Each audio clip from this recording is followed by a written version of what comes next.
میرے امام نے کہا تھا کان جدھر لگائیے تیری ہی داستان. گھر گھر انہی کی باتیں ہیں، ہر لب پہ انہی کی نعتیں ہیں. عقیدتوں کے چراغ ہیں کہ روشن ہیں، محبتوں کی خوشبو ہے کہ پھیلتی چلی جا رہی ہے. صدیوں قبل حضور اس دنیا پہ جلوہ گر ہوئے تھے، لیکن ماحول کی شگفتگیاں بتاتی ہیں جیسے کوئی کل ہی گزر کے گیا ہو. زمین سے آسماں تک، آسماں سے لامکاں تک ہے، کہاں کھولے تھے گیسو یار نے، خوشبو کہاں تک ہے. اہل محبت اس موسم میں خاص طور پہ حضور کے ذکر کی مجالس کا انعقاد کرتے آئے ہیں. سو آج آپ کے یہاں حضور کے ذکر کی مجلس سجی ہے اور عقیدتوں کے چراغ روشن ہیں.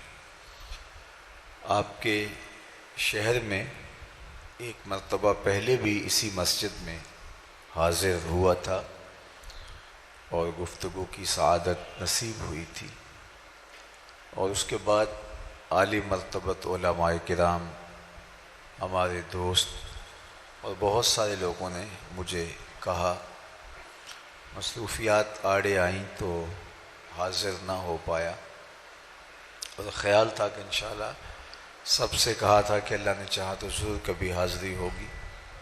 تو ہمارے محترم جناب قاسم حسان صاحب کی والدہ ماجدہ کا انتقال ہوا، تو ان کا یہ اصرار تھا کہ آپ چہلم پہ آئیں. تو میں نے کہا ضرور انشاءاللہ، میں جب بھی فیصل آباد آیا تو ساتھ جڑا والا میں ضرور حاضری ہوگی. تو جو کرونا اور دیگر حالات تھے تو کافی تاخیر ہو گئی، لیکن شکر ہے کہ ربیع الاول کا مہینہ نصیب ہوا اور آج میں اور آپ یہاں جمع ہیں.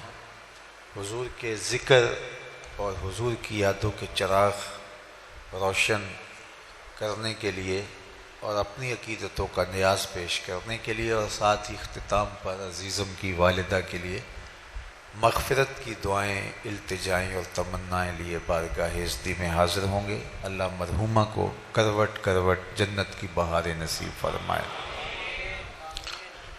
ملک کے اندر جو معروضی حالات تھے کئی دنوں سے، اور جس طرح کی صورتحال درپیش تھی، شکر ہے کہ وہ اب بہتری کی طرف چل پڑی ہے، اور اللہ تعالیٰ میرے وطن کو ہمیشہ امن، رحمت اور کرم نوازیوں کے حصار میں رکھے.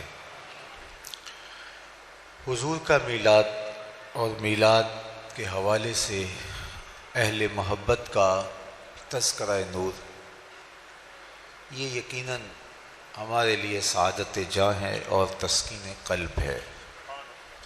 اور یہ مجلس رحمت آپ ہی بپا کیے ہوئے نہیں، صدیوں سے حضور کے نام کی مجالس کا انعقاد ہوتا آیا ہے، اور اہل ایمان حضور کے ذکر سے اپنے قلوب کی تسکین کا ساماں کرتے آئے ہیں. شیخ مہدی الفاسی مطالع المسرات شرح دلائل الخیرات میں لکھتے ہیں، حضور کا ذکر سن کر جس شخص کے کلیجے میں ٹھنڈ نہیں پڑتی، اس کے سینے میں دھڑکنے والا دل کسی مومن کا دل ہی نہیں ہو سکتا. یہ ہو ہی نہیں سکتا کہ ان کا ذکر ہو اور قرار باطن نصیب نہ ہو. میرے شہر کے ایک پنجابی شاعر نے کہا تھا، تینوں سینے دی میں ٹھنڈ آکھاں، تینوں سینے دی میں ٹھنڈ آکھاں، شہد گلاب تے کھنڈ آکھاں، تینوں نبیاں دا میں لاڑا آکھاں، تیرے ہجر دے وچ میں ہاڑا آکھاں.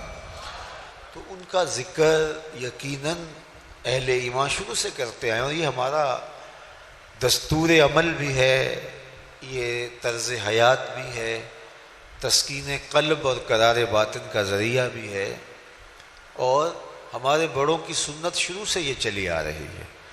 پہلے میں آپ کو ایک محفل میں لیے چلتا ہوں جس کو منعقد ہونے کے لیے مسجد نبوی کا صحن نصیب ہوا.